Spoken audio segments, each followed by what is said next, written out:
taken by this feeling. Baby, we're invincible.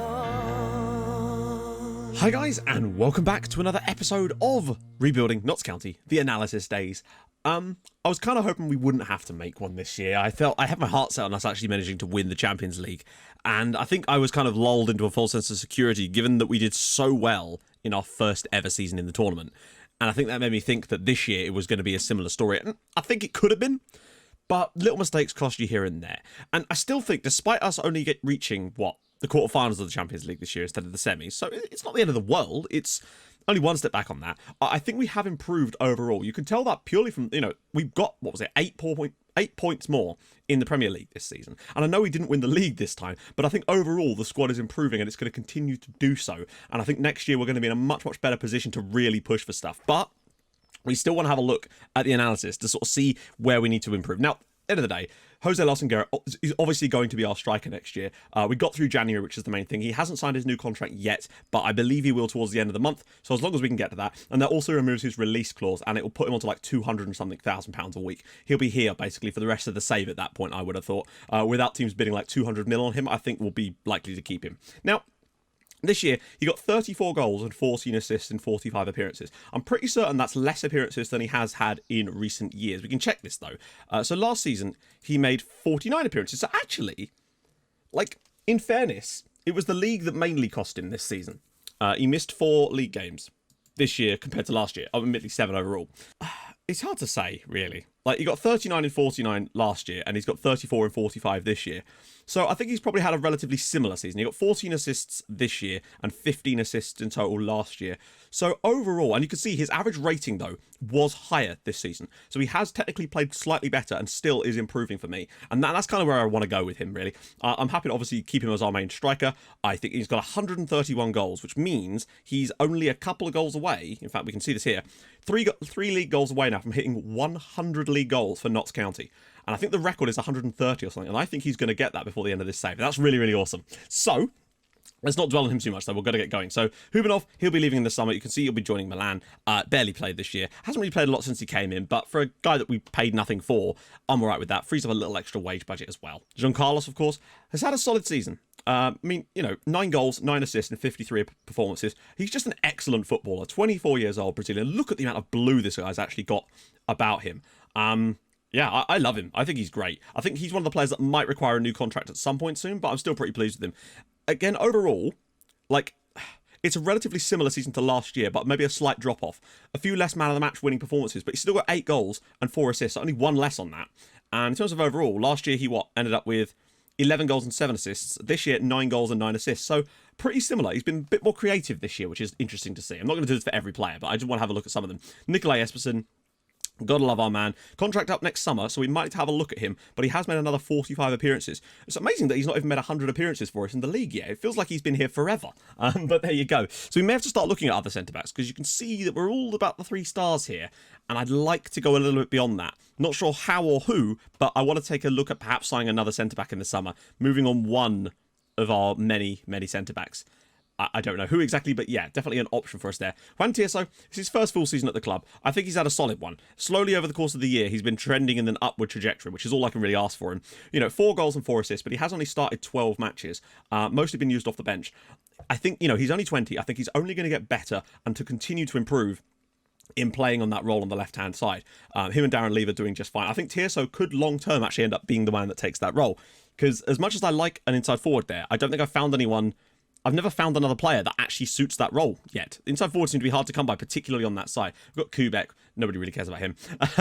We've got Sean Lancaster. Unfortunately, this year, only the 4 starts and 6 off the bench. Hasn't really played enough, and I'm all right with that. I just don't think he was quite there this season with Cabral and whatnot coming in. So, what to do about Sean Lancaster? That is a good question, and I'm not entirely sure I know the answer to it right now. Darren Lever. I think he's had an okay season, not quite as good as last year, to be fair. 9 goals in total and 6 assists. It's not the best, and I would like more.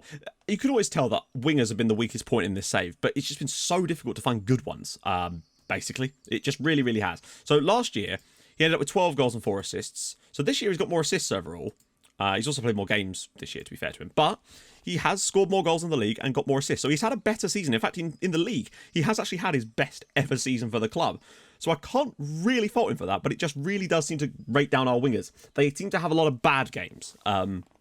He doesn't have a lot of mediocre games. He's either great or dreadful, and that tends to cost us. Alvaro Lopez is a guy on trial, so we'll ignore him for now. They're just guys I've been looking at, obviously. Elias Maluleki obviously came back in from Cincinnati. I mean, he did all right at Cincinnati, but yeah, I mean, he's just the sort of player to have around the club. Brennan Milnes, it's crazy he's still here, actually. 24-year-old Brennan Milnes. He's never actually made a first-team appearance for us in the league. He's definitely made cup appearances before. He could probably do with some loan spells. Or maybe just a move. I don't know. I think that might be for the best of his career. Nicholas Nielsen, his contract is up in the summer and he's joining Feyenoord. I just didn't think it was quite right for him to stay, considering he's made 0 starts this season and only 1 substitute appearance overall. So yeah, wasn't looking good for him. Giovanni Pajic, long term, who knows what the future holds for this lad, but he has scored a goal for us at least on his 1 FA Cup start. So I guess there's that. He's only 19. We'll see how he does. Gael Perrier, of course, still got lots of time left on his contract. Not sure quite where things go for him. Again, he's actually done all right on the physical side of things. He's quite tall, but he's also got decent speed, which is always kind of interesting to have. But this year, he really did not play an awful lot. So maybe he could be a kind of player that could look to move on in the summer, free up some wage bill, free in some more money. I don't know. It depends. If I can find another centre-back, then I will definitely move Perrier on, because we've got Jespersen, Celso and Pinto, and those are kind of my preferred people. Pinto is sort of, despite having a lower star rating, I think long-term is possibly going to be better. I don't know. It's really hard to say. He was one of those players that I just brought in because we could, really, and we had a lot of money to spare, as we do right now. Our transfer budget is, again, about 100 million, so there you go. Thomas Piszczek. Again, long-term, he is another one of those successors to our midfield. I reckon... we've got Dubois, Silla and Assman. I think Silla might move on in the summer, we're not sure. But the point is, we've got Beckar and Piszczek, and even Damgard, frankly, in behind, waiting in the wings, and slowly but surely getting better. He's got 3 caps for Poland already. I like this guy an awful lot. Then we've got Mads Siversen, who's going to be leaving in the summer.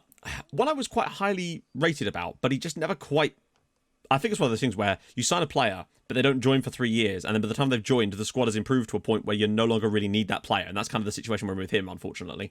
Marvin Suarez, obviously, big man Marv, 4 years left on his deal, huge bids in the summer from... he's probably one of the best goalkeepers I think I've ever had on an FM save. He's only averaging nearly a goal conceded a game overall, and that's coming down season upon season.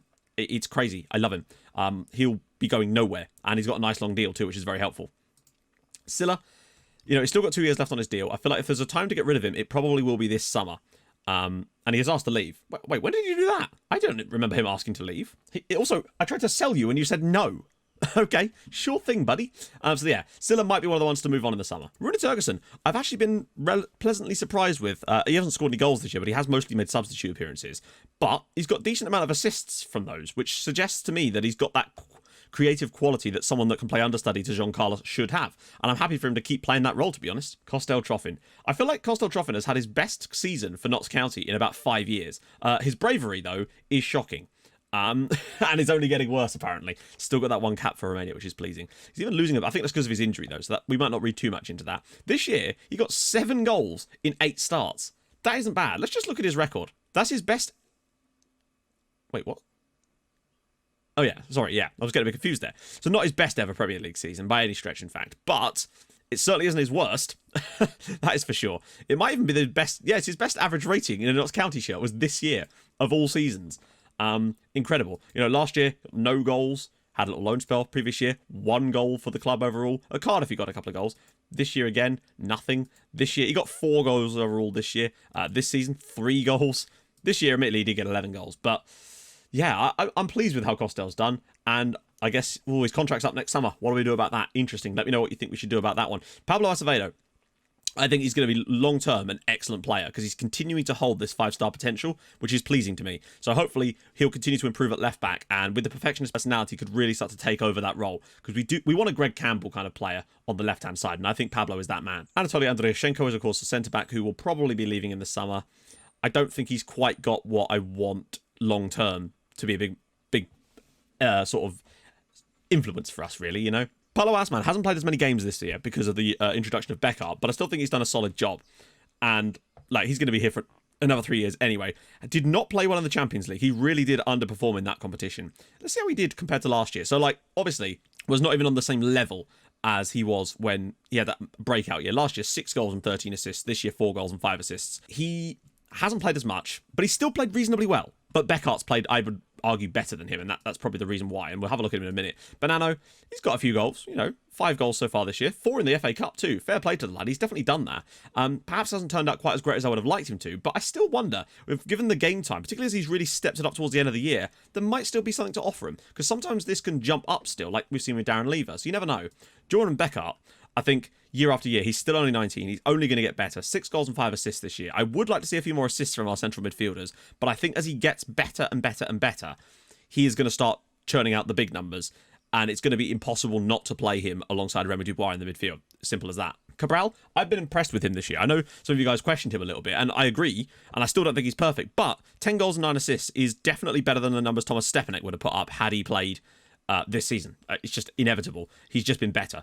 Those assists, particularly when he had that really nice spell of just assisting and scoring in almost every match, particularly the Premier League, that's not bad numbers. When you compare those to his Leicester numbers as well, assists is relatively similar, and he's actually been scoring a few more goals, which is pleasing. Still not his best year in the Premier League by any stretch, but I think maybe. I don't know. It's hard to say. He drifted off a little bit towards the end of the year, but I'm still going to be looking at new wingers in the summer anyway. Greg Campbell.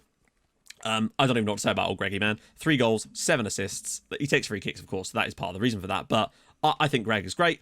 I don't see him going anywhere anytime soon. He is my choice for that. And we've obviously got Hugo Fernandez underneath him. Celso, I still love Celso. He's such a good player. His contract is up next summer, though, so we've got to be careful about that and maybe look into that in the summer and see whether we should give him a new deal or not. I personally think I will, but it does depend on what he does in terms of his wages here, so we've got to be careful there.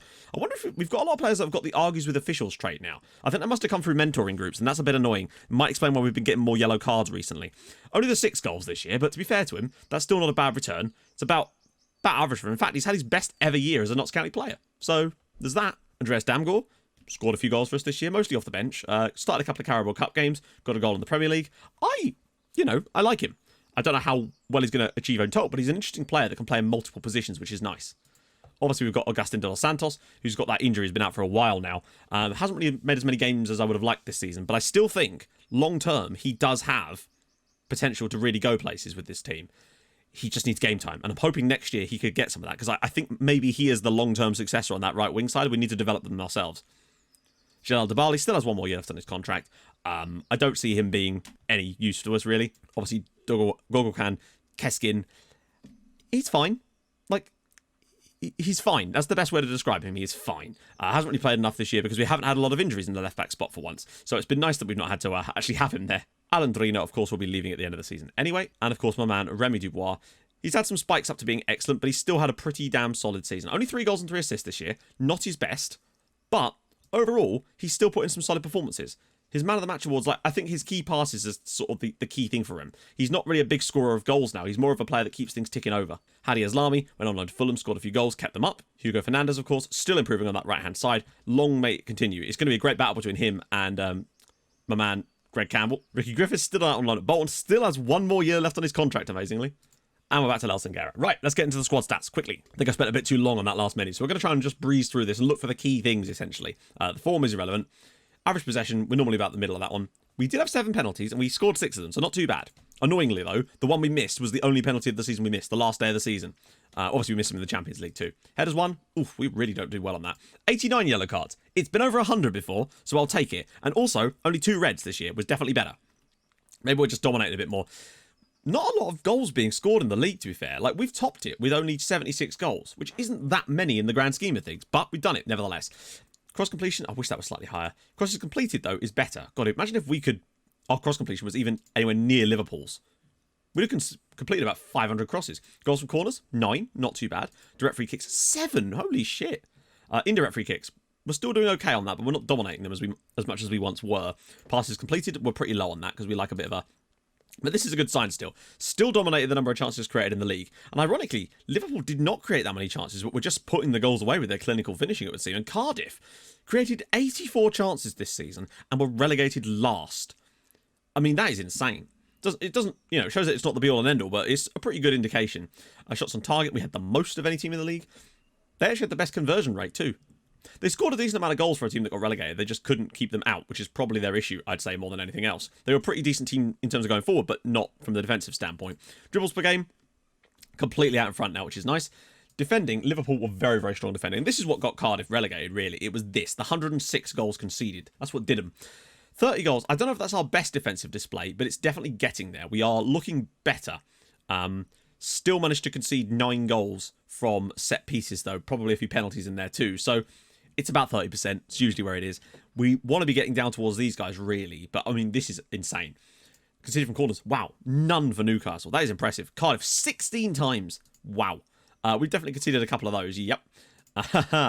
Indirect free kicks is improved. It's down to 5 now, which is definitely better than these guys down here. Clean sheets, 20. That's pretty good. It's more than every other game now.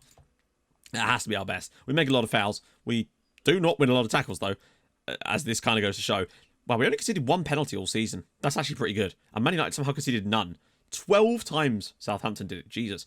Average attendance, 25,000. Still one of the lower in the league. But remember, we've got our stadium expansion. So we are going to hopefully have 33,000 seats at some point, which would put us, still only put us just outside the top 10 in fairness. By capacity, though, we almost always sell out. In fact, we have sold out every single match this season, which makes sense because, I mean, oh dear. Cardiff didn't sell out a single game despite them being newly promoted to the Premier League. Crazy. One of the lowest attendances in the league, obviously. Net transfer spend, we actually made a profit last summer of £24 million in transfer money. Liverpool, on the other hand, spent £92 million. Salary per annum was still way down low here, which is very, very nice indeed. Still one of the lowest spends. Nowhere near the actual lowest, but, you know, we're still like a bottom half spend when you look at the likes of these guys at the top. So let's look out players now, because this is where we usually like to find sort of options for future seasons, perhaps. Something I like to take a little look at if there's any players that have been relegated. So we want Cardiff City. We want... Who else got relegated? I want to check this. I've forgotten. Cardiff, Brentford, obviously, and Wolves went down again. They just can't resist it, can they? I'm so surprised that Wolves have done so badly on this save. I really am. Right, so Cardiff, Wolves, and I've literally forgotten who it was already. Cardiff, Wolves, and Brentford. Right, that's what we're looking for, really. Palace, obviously, you'd expect them to have a lot of players up on here. I'd be amazed if a team that was relegated had players on this one. Distance covered isn't super important overall, but Brentford have got some on there.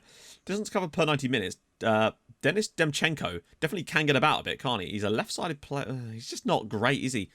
He's just not great overall, anyway. We'll ignore those for now. So moving on to average rating. We already looked at that, didn't we? Or was that man of the match awards? Oh, it was average rating. Okay, fair enough. Right, so attacking players. Goals. Wow, actually, he drew with Jordi Ferrer, but he does have a much better goals per game ratio. Sebastiano Esposito's in there as well, because the guy is an insane player. But also, Nelson Guerrero did the same thing with way less shots, and that to me is a very good sign. There's this guy, Juan Roman Pucheta, plays for Cardiff City. He's had a really good season, to be fair. 15 goals in the Premier League for a team that have been relegated with 106 goals conceded. It's not bad, but we're not signing him, because we don't need a striker. Anybody else on here from one of those squads? No, not at all. That's frustrating. What about someone who's just maybe had an injury or something? We can take a little look at. Nope. It's usually more on the defensive side of things that you see, or cross completion, stuff like that. Esposito, he just shoots at everything. No wonder he scores so many goals. The man cannot stop shooting. Darren Lever has a lot of shots too, and that's why I would like him to have maybe scored a few more goals. When you consider that Guerra has only had 4 more shots than him, and yet has somehow managed to score 19 more goals. That goes to show just how good he is. Admittedly, shots from different places, to be fair. Shots on target. Lever's hit the target a fair amount, but not anywhere near as much. Nelson Guerra has the highest rating of shots on target in the entire league, and that is a huge thing in our favour. Really, really is. Anyone got an amazing conversion rate? What I'm looking for is maybe someone with a high conversion rate. Nice to see Kosovo in there too. That perhaps isn't... Nah, we can't sign players like... He's 31. He'd have huge money. I don't like signing players that are like 31 years old, generally speaking, because you're only ever really going to lose money on the deal. That's just not really my cup of tea. Kevin Lara scored a lot of penalties for United this year. Assists-wise, okay, maybe someone's going to step up with some assists from one of these clubs. It's, again, Demchenko got 7 assists for Cardiff, who are bottom of the league. He's not awful, but he'd have to be retrained, firstly. And let's face it, this is not like world-beating numbers by any stretch. He's just done well this league, without a shadow of a doubt, but just not for me. Not for me. Key passes, surely Remy Dubois. Wow! Ruben Neves actually caught him up towards the end of the season. At one point, Dubois was out of sight on this, but Neves has done a really good job for Everton later in the season. Obviously, Alfie McCalmont for Leeds is just a key pass machine. Every single season, he's just key pass, key pass, key pass. What about Jamie Evans of Southampton? Yeah, he's resolute personality as well. Surprised he's not got England caps, actually. Very good on the key passes, but not enough. Also, it's a central midfielder. We're not exactly lacking those, are we? Chances created. This could be interesting for us. Godwin Agu. Go on, be a winger. He's a winger on the right. But again, Cardiff City play with a much deeper system. And, like, I don't understand why it suddenly dropped these guys down. I don't see him being better than someone like Cabral. That just doesn't make sense to me. Let's have a little look. I mean, Cabral is virtually better in every way apart from in the air. And even that's minuscule. It's probably just because... Look at this. Admittedly, some of these we're not totally sure on, but, like, how is it considering him... I guess it's because we don't know, and it's counting that black star as part of it. So, like, he's done well, but it's not really worth us looking at, I don't feel like. I mean, as obviously it's Demchenko again. None of the other relegated sides have even got players on here. Cardiff City have done quite well. I think they just couldn't defend to save their lives. Seems to be the problem they've had. Cross completion ratio. Okay, anyone on here that could interest me, perhaps? Another guy, but again, he's a 28-year-old Italian that would probably want a lot of money, and he isn't probably that good, and he's a striker as well, so that sort of defeats the point of that. Dirk Proper, 29-year-old, and again, it's a central midfielder. This is the problem with this one. It only counts... A lot of these, it's because you get, like, good central midfielders that like to take a free kick, and that's generally how this one gets put up so high, although don't have that many crosses in general, so we'll see. Defending, okay, this could help us a little bit. Now, number of tackles per game doesn't really mean a great deal, because, you know, teams are down the bottom are generally speaking going to have a higher number of tackles per game. Just statistically, that's just how it works. So, I'm not super bothered about that, but there's still a lot of Brentford players down here that might be interesting. But he's 30. What are we looking at? Perhaps this guy, Michael Denny, Frenchman. Oh, he's a... What the fuck? Sorry, excuse me. This guy, Michael Denny, is making 5 tackles per 90 minutes. He's an inside forward as well. Holy shit. Excuse me a second, lads. Just going to compare this guy to Darren Lever. There's me talking about haven't been able to find any of these guys. I mean, Lever actually, as it turns out, is quite considerably better than this guy in virtually every area. I actually perhaps underestimated just how good Darren Lever actually is. He's quite good, isn't he? Jesus. His first touch is better, and his heading is ever so slightly better. He is a bit taller, so he's got build jumping reach, but he's not that much better. Yeah, this guy would not be worth it. It does interest me, though, just how many tackles this guy makes. Considering he's got 7 tackles. I mean, and that's actually completions, is it not? Shane Stevenson of Brentford, he's a left-back. We're not really looking for left-backs this year. That's one thing we are not really interested in. Usama Marinacci, he's a right-winger. Okay, he's not awful. I'm going to get a scout report on him. I can't do it from there, can we? I'm pretty certain that he's still not going to be even close to comparing to some of our other players, but it's worth a look at anyway, and that will do it for that as well. Mistakes leading to a goal. Well, thankfully we've got no players on there. Yeah, some of these guys seem to have a few of these mistakes. Oh, that's a lot of mistakes. That is a lot of mistakes. He seems to have been asked to do an incredibly hard defensive job. Key tackles. Dominic Thompson, he's made a lot of mistakes as well, though. That's the thing. Nice to see that Nikolai Jespersen is still on here doing his job. Rhys Matthews of Norwich City. Is a Gibraltese? Wow, hello there. Oh, nice. There you go, lads. Then Rhys Matthews. A Gibraltese defender that came through at Utrecht, now playing for Norwich City. And that's pretty cool. 93 caps for Gibraltar. He's pretty decent, isn't he? Whew, nice. Not for us, though. Not for us. Joe Gomez. Wow, he's playing for Cardiff City now. Anyone on here that could be potentially interesting to us, perhaps? Doesn't even have to be from a team that have been relegated. We've got the money. We can pull this sort of stuff off. What about someone like this guy, Jan Makala? Generally speaking, it's fullbacks that make these kind of key tackles. What I'm looking for really is key headers. But once again, you can see it's him, just every day. Alfie Harrison for Brentford as well. 6'2" centre-back. 13, 12, 15. 24 years old. Maybe. It's a lot of key headers, to be fair. I might get a scout report on him, if nothing else. Anyone else that's kind of interesting? David Garnier. We've looked at him before, I think. And he's a wing-back too. He's just quite a tall one. He's not bad, actually, but he doesn't have the going forward stats I want. Ben Watson of Cardiff City. It's perhaps not quite as fruitful as I was hoping for. A couple of strikers there. And then after that, it kind of tails off fairly quickly. Bahadir Celik, the guy from Leeds. 11. He's... I don't know. We will figure out a way to get some. The problem is, and as I've explained before, when I set scout assignments now... if I tell them to go scout a competition and look for a player, they don't bring me any reports. And if I delegate it to my chief scout, the entire game slows down and you can't play it. So we're in a bit of a pickle with that right now. Unless I get lucky, we're really struggling to find players that I can ready-made buy. So that's going to be a real issue I'm going to have to try and solve over the summer. Not sure how. Might have to physically scout all the squads of the other Premier League teams, top flight teams in other countries. Maybe that's the way I can do it. To sort of get a general idea of who might be good. That's all I can genuinely think of. I think I've now gone and given myself the hiccups, which is just terrific. So, it's a similar story. This is Dan Maswangani, the guy who we looked at a few seasons ago. Like, he's not bad still, but I just don't think it's really worth it for us, to be honest.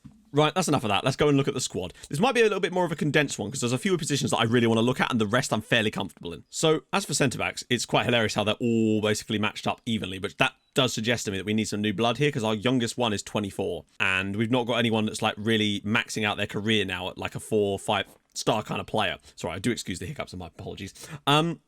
So, you can see that we conceded a lot of goals with Guy Perrier. He hasn't played much, but when he has, we've been way worse. The other three fairly close to each other on that one. They've also been better in the tackle and make more tackles in general. Their passing has also vastly improved.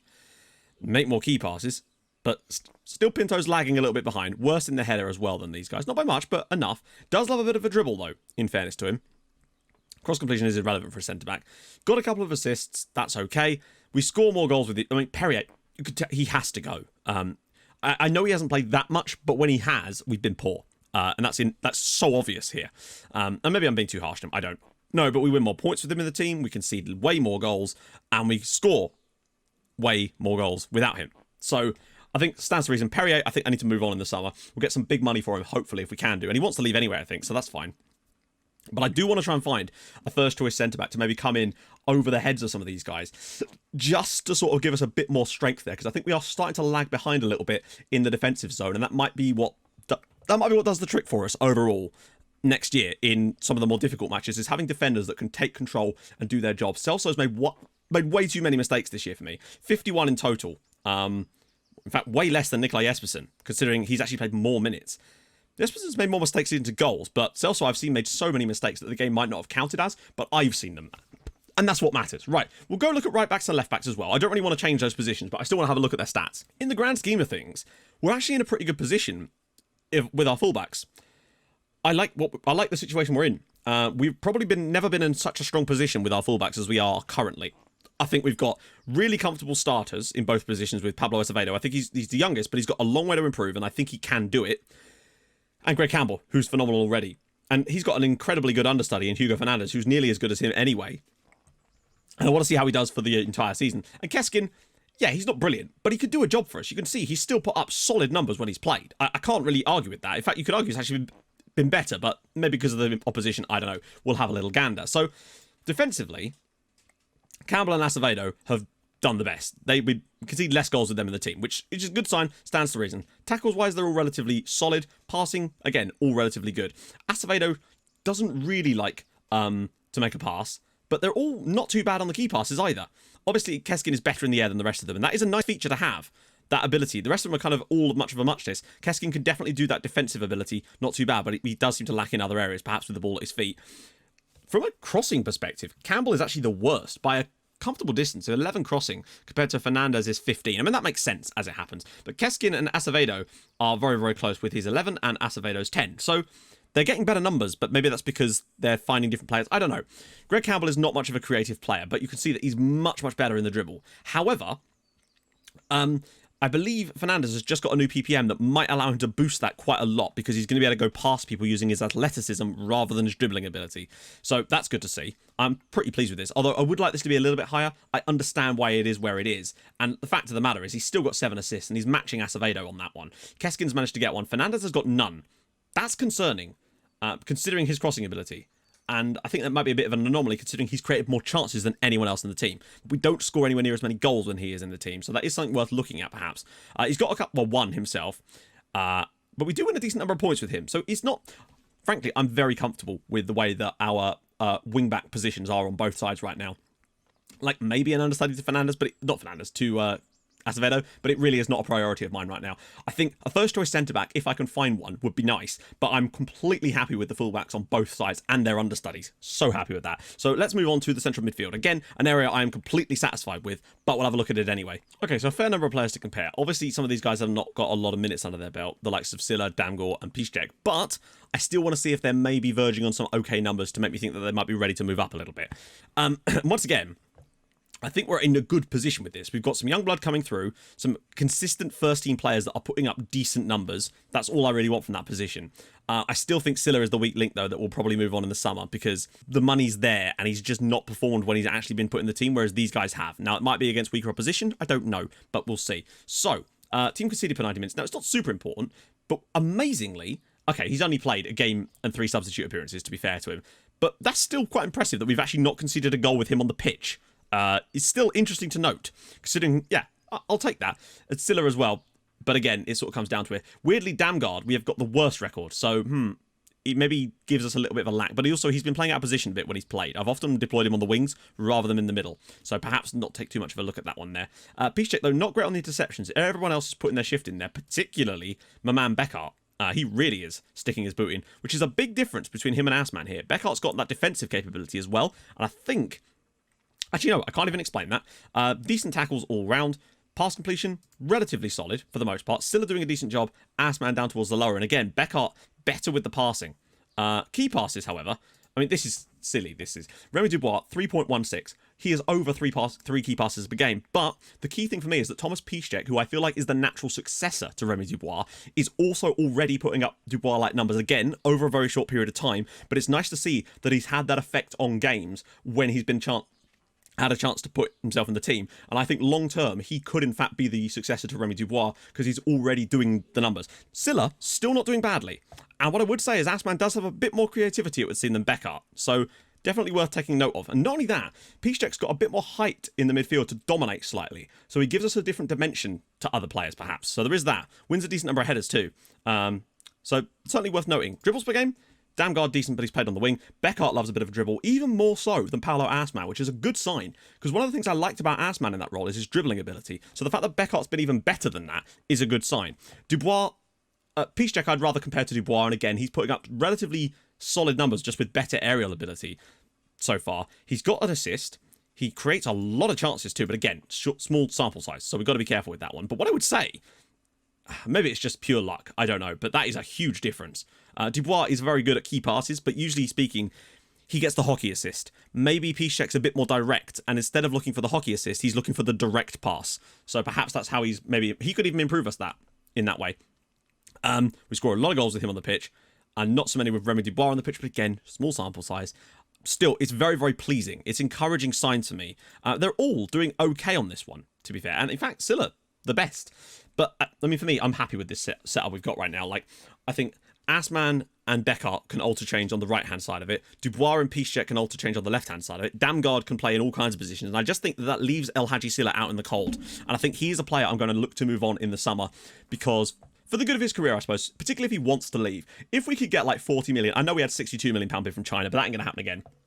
If we could get like 40 million, I'd be ecstatic with that because we'd be able to reinvest that into an area of the squad that actually needs the improvement. Because I think the central midfield right now is looking very, very healthy. We've got first teamers that are doing a good job. We've got young understudies that are raring to go and lots of room for rotation. We've really not struggled with players being out of fitness in the midfield because we've been able to rotate them so much when we've needed them to. And that's very, very encouraging. And Piszczek is only going to get more game time next year. That's the way I'm looking at it. So let's move on now let's do attacking midfielders now, actually. There's not many to compare here. So we're really just comparing Jean Carlos to Rune Torgerson. Now, Torgerson's made a lot of substitute appearances, and sometimes that can make their stats lower, particularly the average rating. That always ends up being lower because of that. So that's fine.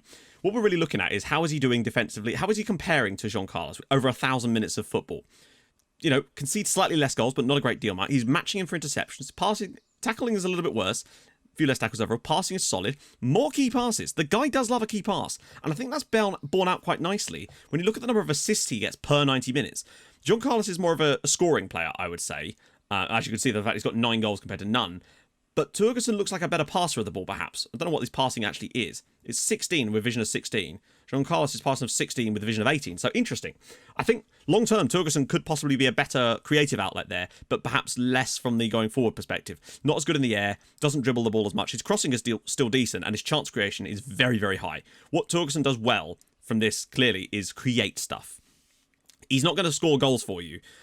And that's not the end of the world, providing what he's contributing in terms of assists per 90 minutes is enough to outweigh the fact that he's not scoring the goals. So what I mean by that is the fact that Jean Carlos gets a goal, basically a goal every 5 matches, and an assist every 5 matches. It's actually the same. So it's 0.38, whereas Torgerson gets 0.36 assists, but no goals. So actually you could argue that, in fact, Jean Carlos is still having a better effect per 90 minutes in terms of goals overall, his contributions, than Torgerson, but it's still very, very close. And I think maybe with a couple more seasons, Torgerson could start to make up for the lack of goals just by a sheer volume of assists. But remember, he does take set pieces, so we've got to remember that. And perhaps that means he's not... This might be buffing his stats quite a bit. But still, I'm happy with this role.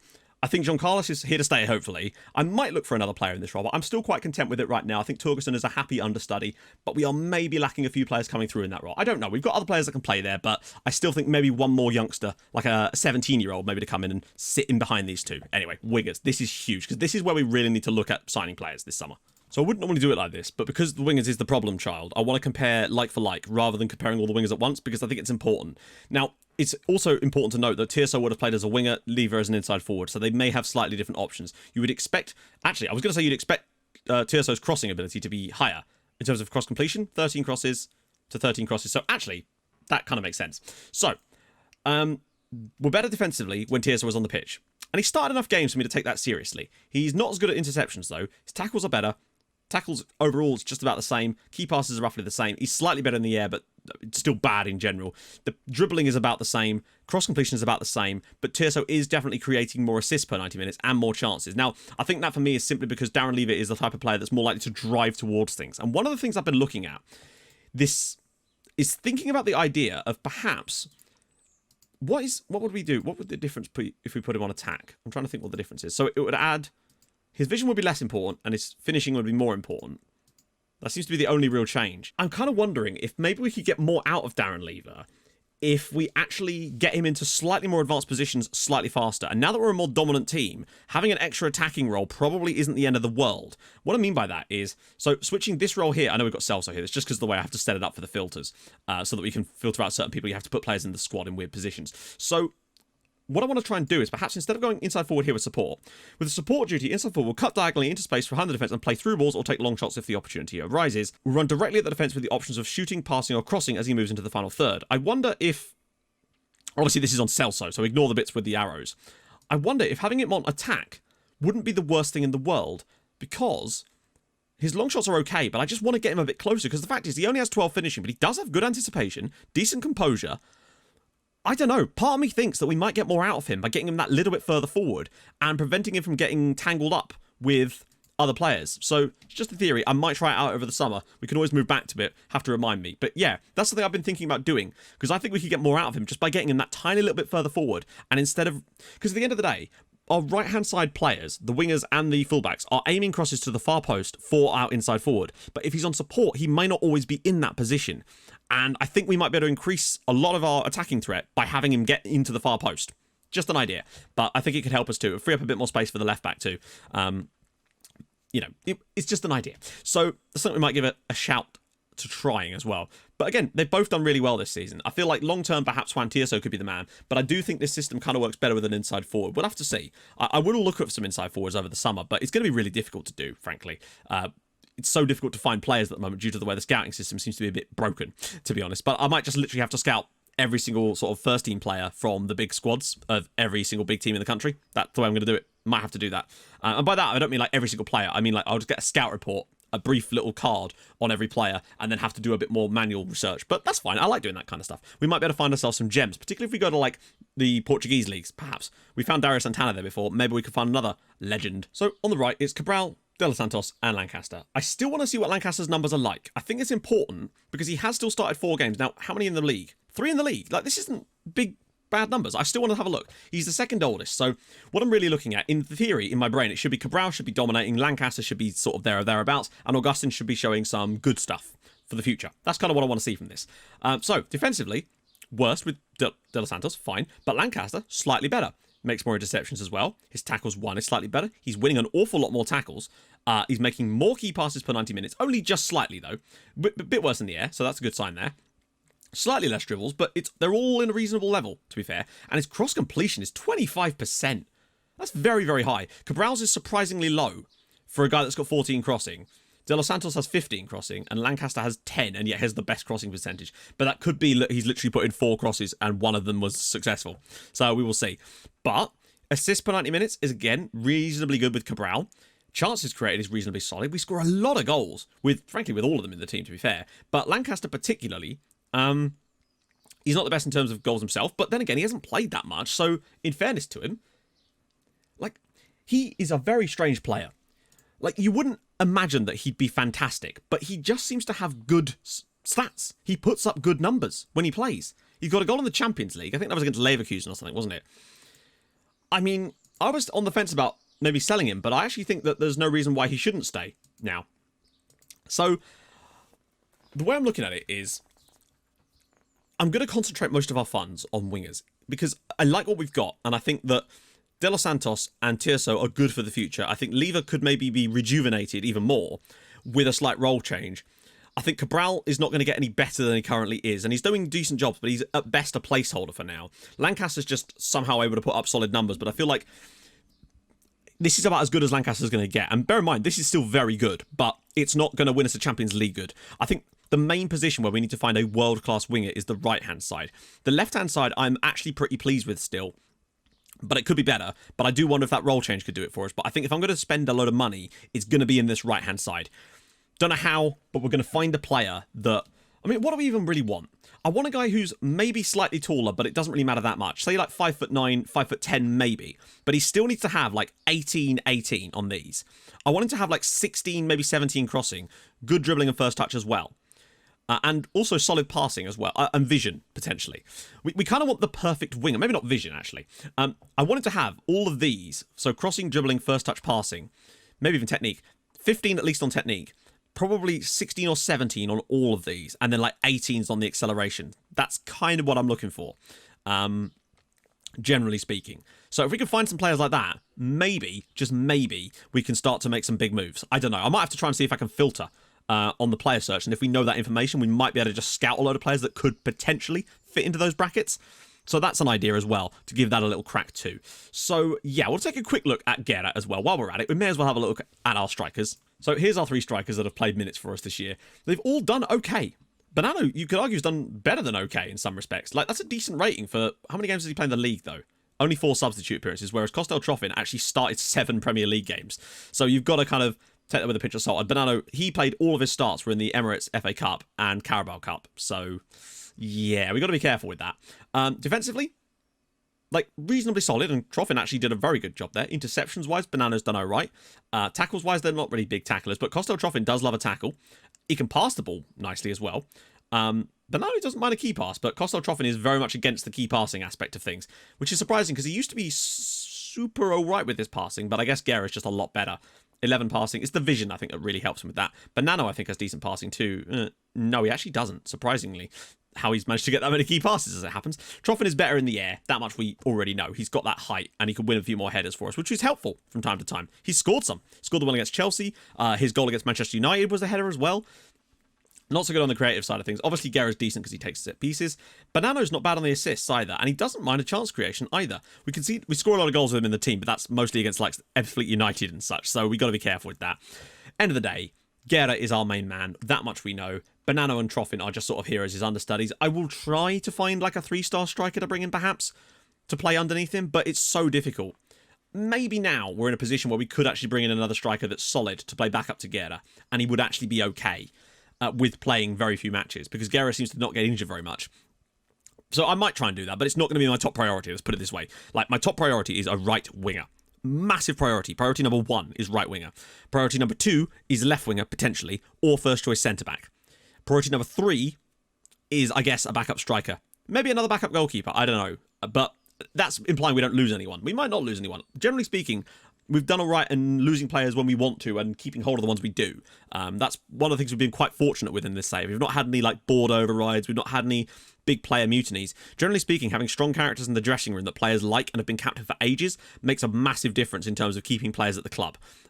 We went through a brief spell where that stopped happening, but now it's got back to the point where when Regan Booty was captain, everyone stayed no matter what happened. Then we had a slight transition period when people were starting to get a little bit antsy and they wouldn't always listen when I told them to drop their football concerns and all this sort of jazz. But now, Celso's been captain for such a long time that, again, it's back to the same position, so it's pretty cushy.